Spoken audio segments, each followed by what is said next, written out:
In this video, we're going to show you how to remove the leveling legs on your dryer. So to remove your leveling leg, one of the easiest things to do is just to slide your dryer out and then lean it back against the wall. If that's not easier for you to do, if you got somebody else in the house, just while you tip it back just to hold it for you. But then you're just going to need a pair of pliers. I use a set of channel locks. I find that really the easiest way. So I'm just going to take my channel locks or pliers, or if you have a large adjustable wrench that'll open up enough to fit that, that's fine. But just go to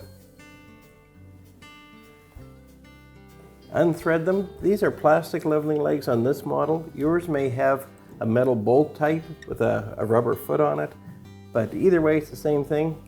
You just got to unthread it right out of the base of the dryer.